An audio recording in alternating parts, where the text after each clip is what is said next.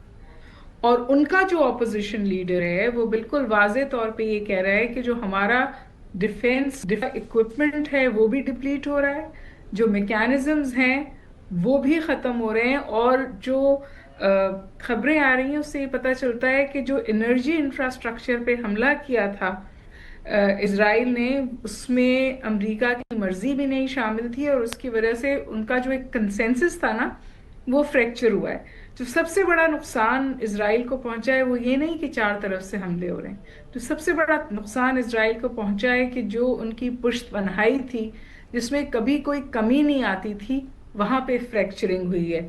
Mossad اور Netanyahu کے تعلقات خراب ہوئے ہیں، اور اسرائیل اور امریکہ کے تعلقات میں کم از کم یہ ایلیمنٹ ضرور آیا ہے کہ اب اس صورتحال کو ہمیں سنبھالنے دیں۔ اور پھر میرا خیال ہے کہ ہم سب نے کل وہ تصاویر دیکھی نو کنگز کے جو protest all over the United States ہوئے۔ ایگزیکٹلی، یہ تو بہت بڑا واقعہ ہوا امریکہ میں۔ جی جی ہاں، امریکہ کوئی بہت اچھی سچویشن میں اس وقت نہیں ہے، اور جو گلف اسٹیٹس ہیں اور جو سعودی عربیہ ہے ان کے تو یہ امریکن اڈے اور امریکن پشت پناہی اور امریکن سیکیورٹی امبریلا ان کے تو گلے پڑ گئی ہے۔ تو میرا خیال ہے کہ جو کل فٹ ورک ہوا اسلام آباد میں وہ انکریجنگ تھا، وہ صرف ہم نہیں کہہ رہے۔ آپ اکراس اس وقت انٹرنیشنل میڈیا دیکھیں، آپ کو اسحاق ڈار صاحب کی سٹیٹمنٹس بھی نظر آئیں گے اس پر، اور جو وہ کچھ کہہ رہے ہیں وہ بھی نظر آئے گا۔ لیکن اس سے زیادہ اہم بات اور اہم ڈیولپمنٹ جو میرے نظر میں ہے وہ ہے جو آپ کی چائنیز سپورٹ آئی ہے اور جو چائنا میں ملاقات ہو رہی ہے۔ میں سمجھتی ہوں کہ جو نکسن کے لیے حوالے سے جو ملاقات پاکستان نے برج کرائی تھی ان the 70s، اس سے کہیں زیادہ امپورٹنٹ ملاقات اور ہاں بالکل، اسحاق ڈار صاحب ہی از سیٹ ٹو وزٹ چائنا۔ حسن ایوب صاحب، اور اس کے نتیجے میں جو کانورسیشن ہوں گی، اور ایک ٹائم لائن بھی ایمرج ہو رہی ہے نا جی، ٹائم لائن یہ ایمرج ہو رہی ہے کہ جو پریزیڈنٹ ٹرمپ کو پریزیڈنٹ شی سے ملنا ہے اس سے پہلے اس تصفیے کا جو کہ 14 اور 15 مئی کی انہوں نے تاریخ دی ہوئی ہے، بالکل صحیح۔ جی، اگر یہ جنگ پھیلتی ہے نا جی تو یہ جنگ آپ ہرمز کو بھول جائیں گے، پھر تو بہت زیادہ اس میں جو نقصان ہوگا، بہت سارے ممالک کا نقصان ہوگا۔ ایک اور چوک پوائنٹ ہو گیا ریڈ سی میں، جو ریڈ سی میں ان کا چوک پوائنٹ ہے جس کو انگریزی میں باب المندب بولتے ہیں۔ جی، باب المندب جو ہے جس کو ٹیئرز آف دا سی کہتے ہیں، اگر وہ انہوں نے چوک کر دیا تو آپ اس طرح اندازہ لگائیے کہ ہرمز از 20%، باب المندب از 80%۔ جی، ریڈ سی، جی، کس قسم کا اکنامک پین دنیا پہ انفلکٹ ہوگا اگر ڈیسپریٹ ہو کے، ظاہر ہے، ایران اپنے خرد آئلینڈ کو بچانے کے لیے، جہاں سے اس کا 80% آئل نکلتا ہے، اپنے آپ کو بوٹس آن گراؤنڈز کو بچانے کے لیے وہ ہوٹیز کو کمپلیٹلی ریوائیو کر ریڈ سی میں چوک پوائنٹ بند کر دیتا ہے۔ تو آپ سوچ نہیں سکتے کہ کس طرح کا اکنامک پین دنیا پہ انفلکٹ ہوگا۔ ایبسولوٹلی۔